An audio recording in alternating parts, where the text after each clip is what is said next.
लगे दखण जी हीर मारू मुंहिंजा मीर आऊं हिते बंद में बंदियाणी ओ आऊं हिते बंद में बंदियाणी आहियां। अस्सलाम वालेकुम दोस्तों, एक नई वीडियो सां गॾु तव्हां सां शामिल थिया आहियूं। उम्मीद त हीअ वीडियो तव्हांखे तमामु घणी पसंदि ईंदी। अगर ये वीडियो तव्हांखे पसंदि अचे त असांजे चैनल खे सब्सक्राइब कंदा, वीडियो खे लाइक कंदा ऐं कमेंट ज़रिए पंहिंजी राय ज़रूरु ॾींदा। चलो दोस्तों वीडियो शुरू कयूं था।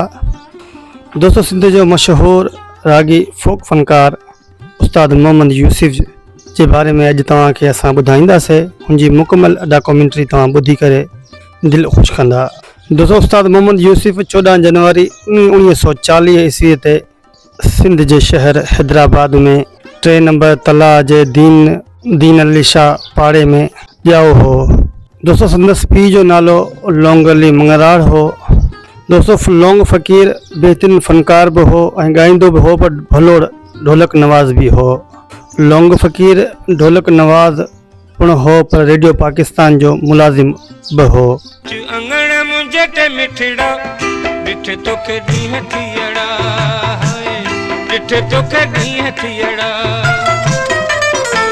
दोस्तों उस्ताद मोहम्मद यूसुफ प्राइमरी ताईं तालीम हासिल कयाई।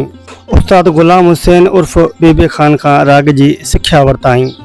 दोस्तों संदसि नंढपिण खां ई ॻाइण जो तमामु घणो शौक़ु हूंदो होसि। हू पंहिंजे मुंहुं जुंगारींदो रहंदो हुयो।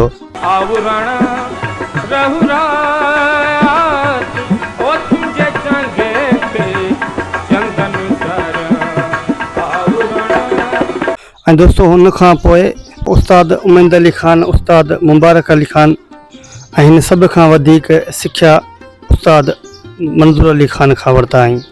दोस्तों उस्ताद मोहम्मद यूसुफ ॻाइण जी शुरूआत बाक़ाइदा 1951 ईस्वी में हिकु महफ़िल में कई। पोइ दोस्तों हिन रेडियो पाकिस्तान तां कराची तां ॻाइण शुरू कयाई।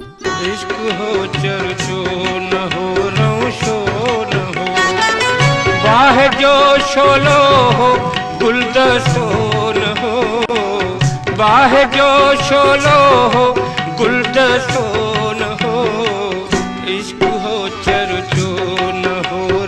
ऐं दोस्तों जॾहिं त हिन 1955 ईस्वी में रेडियो हैदराबाद ते ॻाइण शुरू कयो।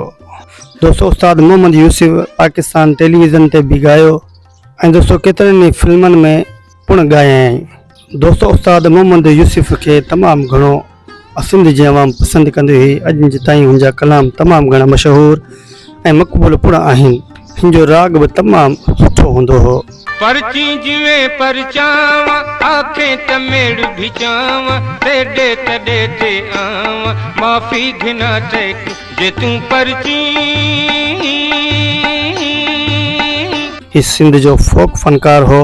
सिंध कारकर्दी एवार्ड ऐं 4 भेरा 4 शाह अब्दुल लतीफ़ भिटाई एवार्ड मिलिया ऐं दोस्तों 4 शहबाज लाल कलंदर एवार्ड ऐं 3 सचल सरमस्त एवार्ड मिलिया।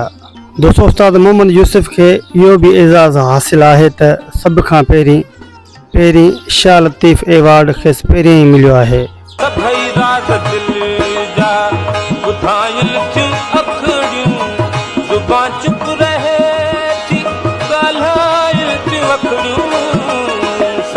दोस्तों उस्ताद मोहम्मद यूसुफ 14 फरवरी 1997 में वफ़ात करे वियो ऐं पंहिंजे ख़ालिक खे हक़ीक़ी सां वञी मिलियो। ऐं दोस्तों हिन जा कलाम बि तमामु घणा मशहूरु थिया ऐं मक़बूल वेंदा हुआ। दोस्तों उम्मीद त हीअ वीडियो तव्हांखे तमामु घणी पसंदि आई हूंदी। अगरि दोस्तों हीअ वीडियो पसंदि आई हुजे त असांजे चैनल खे सब्सक्राइब कंदा, वीडियो खे लाइक कंदा ऐं कमेंट ज़रिए पंहिंजी राय ज़रूरु ॾींदा। पंहिंजे भाउ नेक मोहम्मद ऐं सिंधी म्यूज़िक स्टेशन खे इजाज़त ॾींदा। ज़िंदगी रही त इंशा अल्लाह ताला अॻी वीडियो में गॾु। महिरबानी।